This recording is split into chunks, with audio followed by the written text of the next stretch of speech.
Assalamualaikum, Namdamaskus. Bersama Bu Santi. Pada video kali ini, kita akan belajar SBDP. Kita akan mengenal batik jumputan. Baik, sebelum mulai seperti biasa, kita awali dengan membaca basmalah. Bismillahirrahmanirrahim. Batik jumputan sebenarnya telah ada sejak dulu. Namun, karena perkembangannya mengalami kemacetan, batik ini sempat menghilang. Hingga beberapa tahun lalu, batik dengan cara dijemput ini kembali diangkat menjadi salah satu trendsetter. Teknik ikat celup yang diaplikasikan pada batik jumputan menurut sejarah berasal dari Tiongkok atau Cina, melalui misi perdagangan seperti perdagangan dilakukan bangsa India. Teknik ini mulai diperkenalkan ke berbagai negara termasuk Indonesia. Masyarakat dahulu hanya menggunakan kelereng atau kedelai saja sebagai bahan ikat untuk membuat polanya.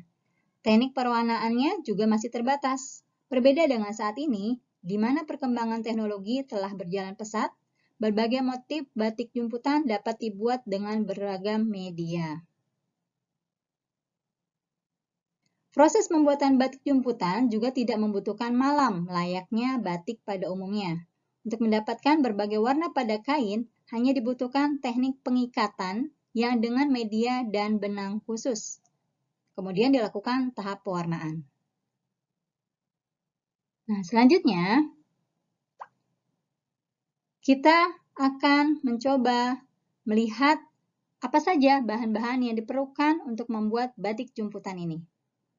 Bahan-bahannya dan alat-alatnya adalah ada kain baco, mori prima atau primissima, lalu 2 liter air, 2 sendok garam, pewarna dan penguat dalam satu kemasan, cuka, panci, sendok kayu untuk memasak, lalu ember, kelereng, atau juga uang koin atau batu, lalu kompor dan karet gelang sebagai pengikatnya. Nah, ini bahan-bahan atau alat-alat untuk membuat batik jumputan. Lalu, bagaimana langkah-langkah membuat batik jumputan? Langkah-langkahnya sebagai berikut. Yang pertama, menyiapkan kain dan memastikannya bersih, lalu membuat pola dengan teknik ikat. Jadi, kelereng, batu, ataupun uang koin diikatkan pada kain dengan karet sebagai pengait atau talinya yang kencang.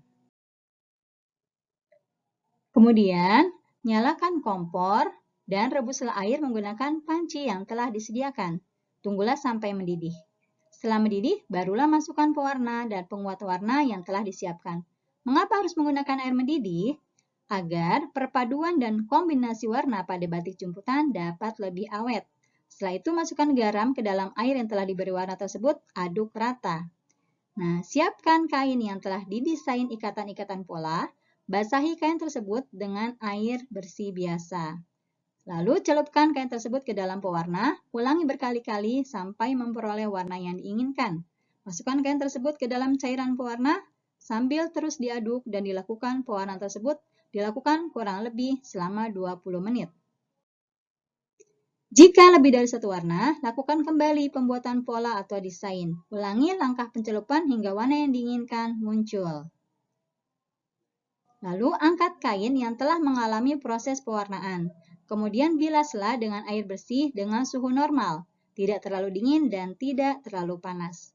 Lalu tiriskan kain dan setelah tiris, lepaskan seluruh ikatan pola.